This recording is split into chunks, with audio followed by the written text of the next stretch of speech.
So both grandparents, both sides came from Russia.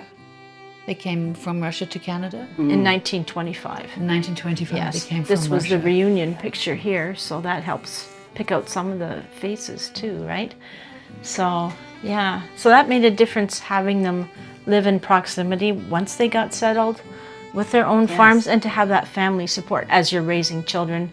To have grandparents close by was a really When they was came, a blessing. Did they speak German? Were they German speakers? Yes. Yeah. Mm-hmm. Were you raised speaking German? Yes. That was your first language? Yes. Well, Dad was very good. He picked up a language very easily. He even went to became a fireman once he was settled there in St. David's. He went and he was a volunteer fireman. Yeah. Talk about your father's farm. What did he farm? Well, there was everything on the farm. Where the house stood on and the barn was right on the corner of line 3 and up towards Virgil here. And but that was just pears on that. But the rest had everything on it, a little bit of everything. And he liked it that way because he had a little income all throughout the year. We did pick cherries, strawberries. And then we had just one row of cherries, so it was mostly peaches. And we had a row of plums. I mean, it was just enough that they could sell some baskets all throughout the year and make a little bit of cash, You had some interesting trees right by your house, close to the creek too, you said. You had like a banana apple tree, remember? Yes. You called it a banana apple. Banana apples, that's what they tasted like, Yeah. The golden delicious, or whatever they were. Yeah, 2 trees down by the creek. And we loved them. And a purple pear. You said they made just for pickles. Do you remember? You told me that? That sounds very unusual. I've never seen. One tree of pickling pears. They were just little ones like this. And Mom would sweet sour pickle them. Oh, they were so delicious in winter. Well, we did a lot of canning for the winter. We had a basement under the house, and that was full jars of just anything that we could can. Do you want to talk about some of your fabulous traditions you had with your food? Well, one was zwieback, that's like a buns. And we did that a small one on top of a bigger one. This was just our tradition. And Saturday, everybody baked, I think all the Mennonites baked zwieback.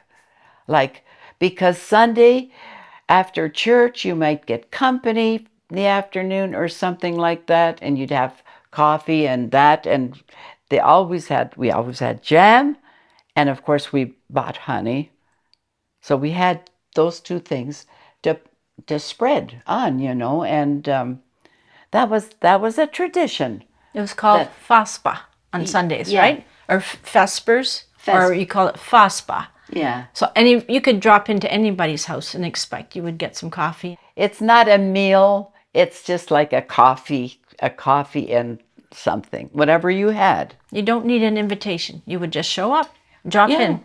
When did you learn to cook? Do you remember? Well, I loved to bake. I washed the floors and waxed them. We had linoleum in those days in the living room. And then I got my 2 younger brothers to put on wool socks, and then they were supposed to skate and slide all over, and it was shiny.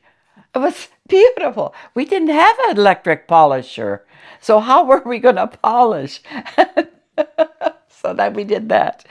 And then Saturday, I helped to clean up. I was usually on the floor, washing the floor and stuff like that, and dusting and polishing. That's where I learned my house cleaning. I had to do that. Those were your chores. And the boys' chores, what were they? They had to help Dad. We also had Dad built on a like another section to the barn, which was a piggery, so that when they came home and you had a lot of cows or bad fruit, the pigs got them.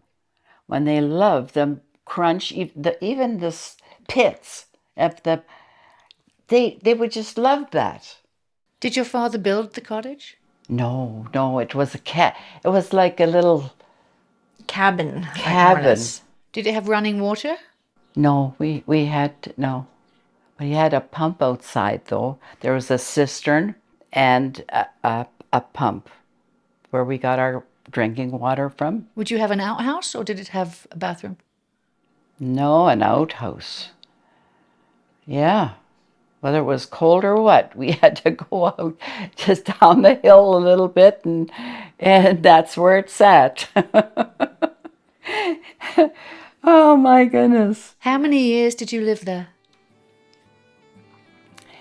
Well, then when Dad got a little more prosperous than that, then we built a house, a very nice house, a large house. It's still there to this day.